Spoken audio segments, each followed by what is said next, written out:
selanjutnya adalah posisi garis terhadap sumbu koordinat. Tadi udah Ibu jelasin kalau sumbu koordinat itu ada dua, yaitu sumbu koordinat X dan sumbu koordinat Y. Nah, posisi garis ini dibagi menjadi dua bagian. Ada yang sejajar terhadap sumbu koordinat, ada yang berpotongan terhadap sumbu koordinat. Kita bahas dulu yang sejajar terhadap sumbu koordinat.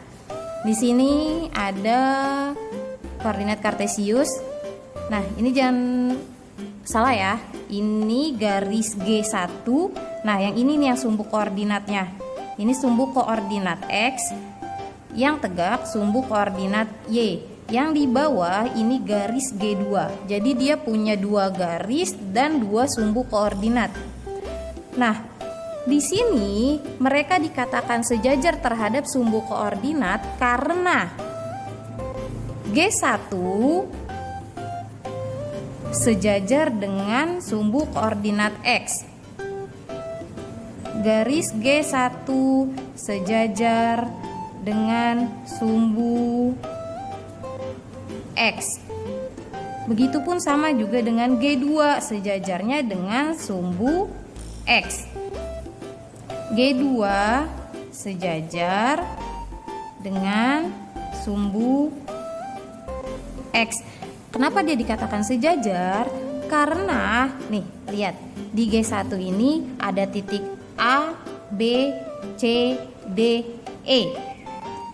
Nah, titik-titik ini memiliki jarak yang sama terhadap sumbu X. Coba kalian lihat garis A-nya.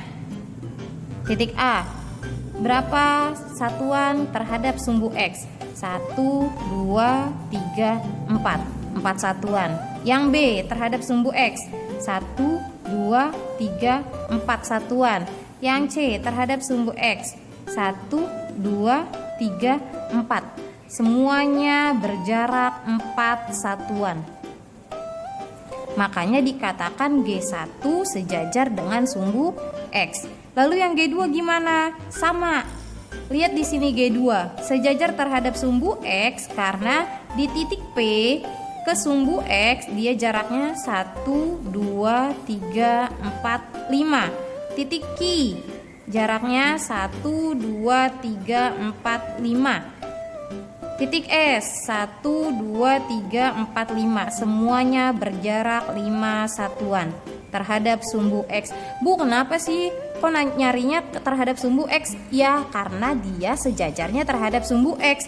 Kalau terhadap sumbu Y, dia mah berpotongan, bukan sejajar. G1 sejajar sama sumbu X, G2 sejajar sama sumbu X. Ingat ya, di kelas 1 Ibu sudah menjelaskan garis sejajar. Garis sejajar itu berarti dia sejajar. Nah, gimana dengan garis yang berpotongan terhadap sumbu X? Nih, kalian lihat di sini ada sumbu koordinat X dan sumbu koordinat Y. Ada 3 garis di sini yang saling berpotongan. Ada garis K, garis L, sama garis M. Garis K dia berpotongan terhadap sumbu X dan terhadap sumbu Y. Garis K berpotongan terhadap sumbu X di sini, di titik 3. Nah, 3 ini miliknya sumbu X. Berarti dia 3. Komanya kan ingat ya, X, Y. Berarti komanya karena dia pas di sumbu X, komanya berarti 0 Y-nya. Nah, berpotongan di titik Y-nya di 3 juga. Karena 3 ini punyanya si Y, berarti Y-nya 3. Ini Y. X-nya itu karena dia tepat di sumbu koordinat maka X-nya 0. Yang L berpotongan terhadap sumbu mana nih yang berpotongannya? Ini dia berpotongannya di sini. Kalau ini di titik tengah berarti titik tengahnya berapa ini? 0,0 berpotongannya. Lalu garis M berpotongan di sumbu X, ini di titik min 2 sumbu X-nya. Ini X, Y. Karena dia di sumbu X-nya min 2 berarti min 2, Y-nya karena dia di di sumbu X berarti Y-nya 0. Nah, mereka bertiga saling berpotongan di titik ini. Kita lihat ya, X-nya berapa? 1. Sumbu X-nya 1. Ini X, Y. Sumbu Y-nya 2. Berarti berpotongan di titik 1,2. Nah, tugas kalian silakan buka latihan 2 halaman 58 nomor 4 dan nomor 3. Nomor 3 dan nomor 4. Ini untuk nomor 3 digambar lagi di buku kotak-kotak kalian, lalu tinggal tulis titik-titik koordinatnya di bawahnya. Untuk yang nomor 4 digambar terlebih dahulu titik-titiknya, lalu dihubungkan seperti ini. Dihubungkan garis dari titik ke titik. Tentukan jaraknya. Jaraknya tadi sama kayak gini ya. Nih jaraknya. Berapa satuan dari koordinat X dan Y-nya. Nah, lalu itu baru 2 soal ya. Soal berikutnya latihan 3 halaman 62 nomor 2 dan nomor 4.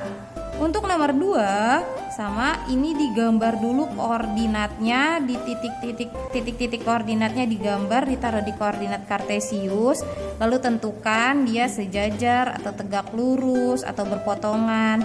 Nah, yang nomor 4 pun sama, dia digambar terlebih dahulu titik-titiknya, lalu dihubungkan titik A sama titik B dihubungkan menjadi garis K. Titik C sama D dihubungkan menjadi garis L. Titik E sama F dihubungkan menjadi garis G, dan titik H itu penghubungnya G sama H. Oke.